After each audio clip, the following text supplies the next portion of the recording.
Kalian pasti familiar dengan Linux atau mungkin Windows. Dua nama besar yang menguasai dunia komputer hari ini. Tapi, pernahkah kalian bertanya, sistem operasi apa yang diam-diam mengalir di balik layar? Apa yang berjalan di server-server besar, bahkan di balik sistem iPhone yang kalian pakai setiap hari? Jawabannya bukan hanya Linux, dan bukan juga Windows, tapi sebuah sistem yang terlahir dari sebuah proyek kampus, BSD. Berkeley Software Distribution. BSD bukan nama yang sering disebut. Ia adalah cabang dari Unix yang tumbuh dengan arah dan takdirnya sendiri. Lahir dari semangat akademik, selamat dari gugatan hukum, dan kini tersembunyi di balik teknologi paling modern. Dari ruang kelas di Berkeley hingga ke jantung iPhone kalian. Ini adalah kisah BSD, akar Unix yang hidup di iPhone dan server dunia.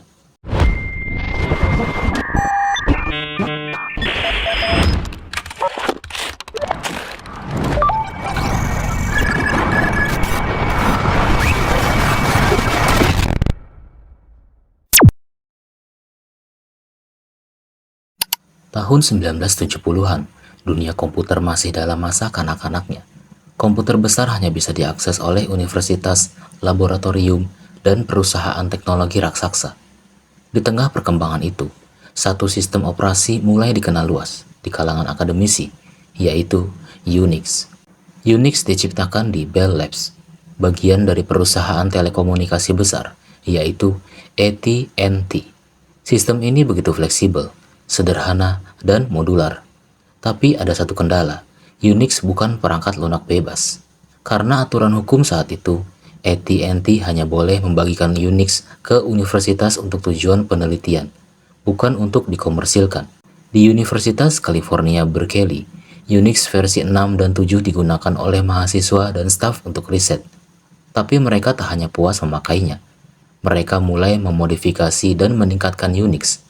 Salah satu tokoh utamanya adalah Bill Joy, mahasiswa muda yang kelak jadi tokoh penting di dunia teknologi. Modifikasi ini kemudian dikemas dalam sebuah distribusi yang diberi nama Berkeley Software Distribution, atau singkatannya BSD.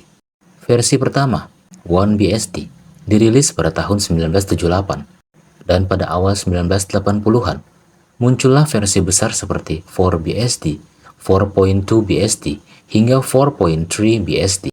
Versi-versi ini bukan hanya menambah fitur, tapi membentuk sistem operasi Unix-like yang utuh, lengkap dengan dukungan jaringan TCP/IP, bahkan sebelum Unix resmi memilikinya. Dengan kata lain, BSD bukan sekedar memodifikasi Unix, ia berkembang menjadi sistem operasi Unix alternatif yang lebih modern, lebih terbuka, dan lebih siap menghadapi era internet. Meski BSD tumbuh menjadi sistem operasi yang semakin lengkap dan canggih, ada satu bayang-bayang yang terus mengikuti, AT&T. Walaupun kode BSD sudah banyak dimodifikasi, sebagian komponennya masih mengandung potongan kode asli dari Unix buatan AT&T. Dan ketika BSD mulai digunakan lebih luas, bukan hanya di lingkungan kampus, tapi juga oleh perusahaan dan komunitas programmer, masalah hukum mulai muncul. Awal 1990-an, AT&T melalui anak perusahaannya, Unix System Laboratories, menggugat Universitas California Berkeley. Mereka mengklaim bahwa distribusi BSD melanggar hak cipta Unix milik AT&T. Gugatan ini mengancam masa depan BSD. Proyek-proyek yang bergantung padanya menjadi tertunda. Komunitas pengembang terpecah. Tapi Berkeley tak tinggal diam. Mereka melakukan audit besar-besaran terhadap kode sumber BSD. Tujuannya, memisahkan sepenuhnya kode milik AT&T dari kode buatan mereka sendiri. Setelah proses hukum yang panjang, akhirnya lahirlah versi baru dari BSD yang benar-benar bebas dari kode AT&T, 4.4 BSD Lite, yang dirilis pada tahun 1994. Inilah titik balik sejarah BSD. Dengan versi Lite ini, BSD akhirnya bisa berdiri sendiri sebagai proyek open source yang sah secara hukum. Tak lagi dibayangi lisensi Unix komersial, tak lagi terikat pada raksasa perusahaan. Versi ini juga menjadi fondasi utama untuk semua varian BSD modern. Dari sinilah, BSD benar-benar lahir kembali. Kali ini sebagai bagian dari dunia open source. Setelah 4.4 BSD Lite dirilis pada tahun 1994, jalan BSD terbuka lebar. Komunitas pengembang yang sebelumnya terpecah mulai bangkit kembali. Mereka membawa BSD ke arah baru dengan fokus dan filosofi masing-masing. Dari sinilah muncul beberapa varian BSD yang masih bertahan hingga hari ini. Dan semuanya dibangun di atas fondasi yang sama, 4.4 BSD Lite. FreeBSD dirilis pertama kali tahun 1993. Fokusnya adalah pada performa tinggi dan stabilitas. NetBSD, filosofinya adalah portabilitas.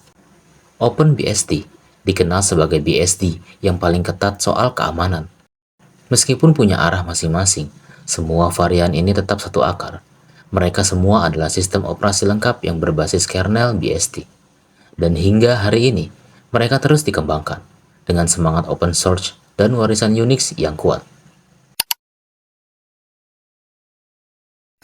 Kernel BSD mungkin tidak sepopuler kernel Linux di kalangan pengguna umum, tapi di dunia profesional, khususnya server dan sistem jaringan, BSD punya reputasi yang sangat kuat. Salah satu keunggulan utama kernel BSD adalah stabilitas. Sistem ini terkenal tahan banting, cocok dijalankan dalam waktu lama tanpa perlu ribut berkala. Banyak administrator sistem memilih BSD karena bisa diandalkan dalam jangka panjang, terutama untuk kebutuhan infrastruktur kritis. Selain itu, BSD memiliki desain modular dan terstruktur rapi. Kernel dan sistem lainnya dikembangkan sebagai satu kesatuan, bukan kumpulan proyek terpisah.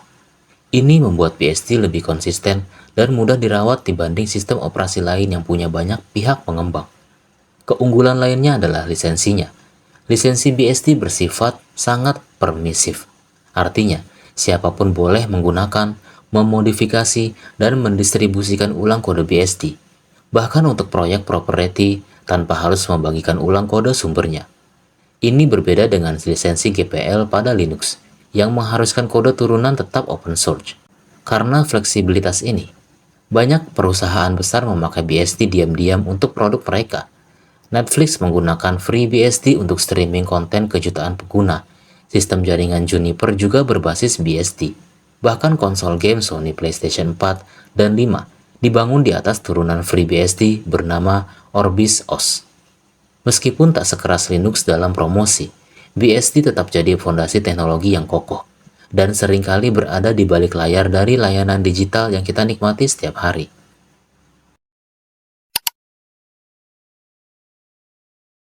Akhir tahun 1990-an, Apple sedang berada dalam masa sulit. Sistem operasinya, macOS Classic, sudah mulai ketinggalan zaman dan tidak stabil untuk kebutuhan masa depan. Apple butuh fondasi baru, sesuatu yang kuat, modern, dan bisa bertahan lama. Solusinya datang lewat langkah berani. Apple membeli perusahaan Next, milik Steve Jobs, yang saat itu sedang mengembangkan sistem operasi bernama NextStep. Dan NextStep ini, secara arsitektur sangat menarik. Ia dibangun di atas Mac kernel, dan dilengkapi dengan komponen-komponen dari BSD. Dari akuisisi Next inilah, Apple mulai membangun sistem operasi generasi barunya. Proyek ini diberi nama Darwin. Darwin adalah inti dari macOS modern, dan juga iOS, iPadOS, tvOS, hingga watchOS. Kernelnya disebut XNU, yang merupakan singkatan dari X is not Unix. Tapi jangan salah, meski namanya bukan Unix, isi dari XNU justru sangat kental dengan warisan Unix, khususnya BSD. XNU sendiri adalah kernel hybrid. Ia menggabungkan Mac mikrokernel untuk manajemen proses dan memori, dengan komponen dari FreeBSD untuk jaringan, sistem file, dan utilitas lainnya. Dengan menggabungkan keduanya, Apple mendapatkan sistem yang stabil, modular, dan bisa terus dikembangkan seiring kebutuhan zaman. Maka sejak saat itu secara teknis, Apple masuk ke dunia BSD. Tahun 2007, Apple memperkenalkan sebuah perangkat yang mengubah dunia, iPhone. Sebuah ponsel pintar dengan layar sentuh penuh, desain minimalis, dan sistem operasi yang benar-benar baru, iOS. iOS dibangun di atas Darwin, sistem operasi inti yang sama dengan macOS. Dan seperti yang sudah kita tahu, Darwin sendiri berisi kernel XNU, gabungan antara Mac dan komponen dari BSD, khususnya FreeBSD. Itu artinya, iPhone yang kamu genggam secara teknis menjalankan turunan dari BSD. Banyak fitur penting, seperti sistem file, jaringan, dan tool system, berasal langsung dari dunia BSD. Jadi meskipun tampilannya modern dan tertutup, iPhone tetap bernapas di atas Unix, dan jantung Unix itu adalah BSD. Apple bukan cuma memakai BSD untuk membangun sistem operasinya. Mereka juga ikut berkontribusi kembali ke komunitas.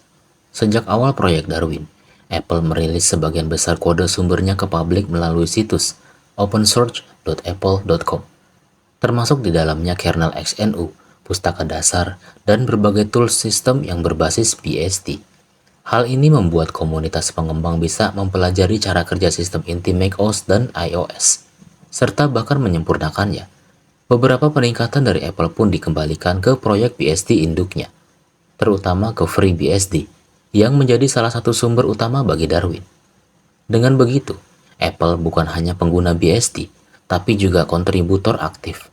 Meskipun tidak seluruh bagian Darwin bersifat open source, kontribusi yang ada tetap memberikan dampak berarti, baik dalam bentuk kode, dokumentasi, maupun pengembangan teknologi turunan.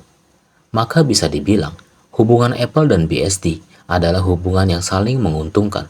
Apple mendapat fondasi sistem operasi yang stabil dan andal, dan komunitas BSD mendapat dorongan baru dari perusahaan teknologi terbesar di dunia. Di balik layar dunia teknologi modern, BSD tetap berdiri tegak. Ia mungkin tidak setenar Linux di mata publik, tapi dalam hal stabilitas, struktur desain, dan keandalan, banyak yang setuju. BSD tidak kalah, bahkan seringkali lebih unggul. Tapi kenapa orang lebih banyak memilih Linux? Salah satu alasannya adalah pada lisensi. Lisensi GPL milik Linux mendorong kolaborasi terbuka, tapi juga mewajibkan kode turunan untuk tetap open source. Sementara BSD memberi kebebasan lebih luas, termasuk untuk dikomersilkan. Namun ironisnya, justru karena terlalu bebas, banyak perusahaan memakai BSD tanpa menyebutkannya. Hasilnya, BSD jarang terlihat, meski sering digunakan.